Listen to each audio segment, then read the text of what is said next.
ஆந்திர பிரதேசத்தில் தெலுங்கு தேசம் கட்சி பெற்றிருக்கக்கூடிய நிலையில் முதலமைச்சராக சந்திரபாபு நாயுடு பதவியேற்க உள்ள இடத்தில் 70,000 பேர் அமரக்கூடிய வகையில் இருக்கைகள் அமைக்கப்படுகின்றன.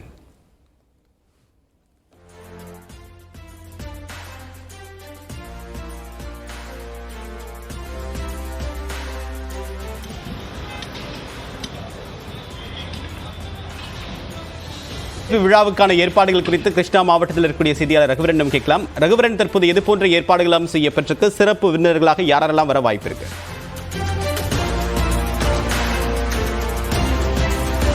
ஆந்திர மாநிலத்தில் இருக்கக்கூடிய அடுத்த முதலமைச்சராக பதவியேற்கக்கூடிய சந்திரபாபு நாயுடு பதவியேற்கக்கூடிய இடத்தில் தான் நாம் தற்போது இருக்கிறோம். இந்த பகுதியில் செய்யப்பட்டிருக்கக்கூடிய பிரம்மாண்ட ஏற்பாடு காட்சிகளை நம்ம ஒளிப்பதிவாளர் விவேக் காட்டிக் கொண்டிருக்கிறார்.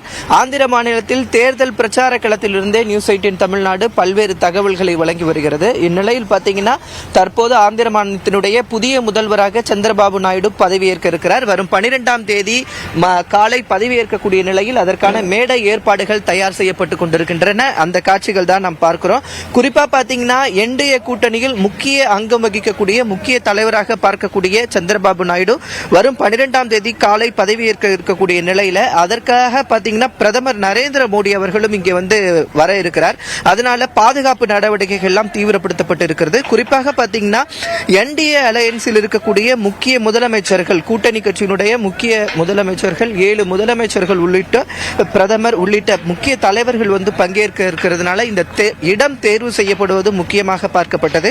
குறிப்பாக பாத்தீங்கன்னா இந்த இடம் பாத்தீங்கன்னா விஜயவாடா விமான நிலையம் அருகே இருக்கக்கூடிய குணாவரம் ஐடி பார்க் பகுதியில் இருக்கக்கூடிய ஒரு இடம். இந்த இடத்துல பாத்தீங்கன்னா வெளி மாநிலங்களிலிருந்து வரக்கூடிய தலைவர்கள் எளிதாக வந்து செல்வதற்கும் பிரதமருடைய பாதுகாப்புக்கும் ஏற்ற வகையில் இருப்பதனால இந்த இடம் தேர்வு செய்யப்பட்டு இங்கே சந்திரபாபு நாயுடு அவர்களுடைய பதவி ஏற்பானது நடைபெற இருக்கிறது. குறிப்பாக பாத்தீங்கன்னா நேற்று பாரத பிரதமர் நரேந்திர மோடி அவர்களுடைய பதவியேற்பு விழாவிற்காக சென்றிருந்த சந்திரபாபு நாயுடு இன்று காலை 12:30 மணிக்கு அவர் வர இருக்கிறார். அவர் வந்த பிறகு அமைச்சர் பொறுப்புகள் யார் யாருக்கு வழங்குவது எந்த போன்ற ஆலோசனைகளும் தற்போது அவர் நடத்த இருக்கிறார். குறிப்பாக 135 தொகுதிகள் 175 தொகுதிகளை கொண்ட ஆந்திர மாநிலத்தில் 135 தொகுதிகளை பெற்று தற்போது சந்திரபாபு நாயுடு ஆட்சி அமைக்க இருக்கிறார்.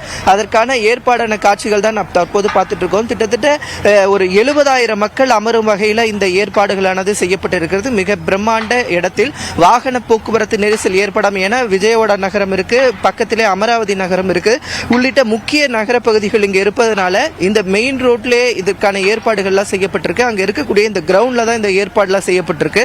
வாகன நெரிசல் ஏற்பட்டு விடக்கூடாது. அது மட்டும் இல்லாமல் தலைவர்கள் எளிதாக செல்ல வேண்டும், அவர்களுக்கான பாதுகாப்பு நடவடிக்கைகள் இருக்க வேண்டும் என்பதற்காக இந்த இடம் தேர்வு செய்யப்பட்டிருக்கிறது. குறிப்பாக பல்வேறு பகுதிகளிலிருந்து கட்சியின் தொண்டர்கள் மற்றும் பொதுமக்கள் வருவதற்கான வாய்ப்புகள் இருப்பதனால இந்த இடம் பார்த்தீங்கன்னா கிட்டத்தட்ட 70,000 இருக்கைகள் போடப்பட்டு அதற்கான வசதிகள் செய்யப்பட்டிருக்கிறது.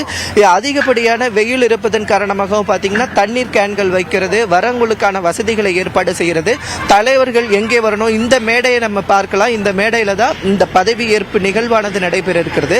அதனால பிரதமர் மோடி அவர்கள் இந்த மேடையில் பங்கேற்கிறதுனால பிரதமருக்கான புரோட்டோகால் படி இந்த மேடைகள் வடிவமைக்கும்படியானது நடைபெற்றிருக்கிறது. ஏன்னா இந்த மேடை இப்படிதான் இருக்கணும், ஒரு க்ளோஸ்டு ஒரு ஏரியாவா இருக்கணும். ஏன்னா பிரதமர் திறந்த வெளியில இந்த போன்ற நிகழ்வுகளை பங்கேற்க மாட்டாங்க. அதனால அந்த புரோட்டோகால் படியான நடவடிக்கைகள் இருக்கு. அது மட்டும் இல்லாமல் பிரதமர் அலுவலகத்திலிருந்தும் அதிகாரிகள் இந்த மேடை ஏற்பாடு தொடர்பான பகுதிகளை ஆய்வு செய்துட்டு இருக்காங்க. தேவப்பிரியன், உங்களுடைய விரிவான தகவலுக்கு நன்றி ரகுவரன்.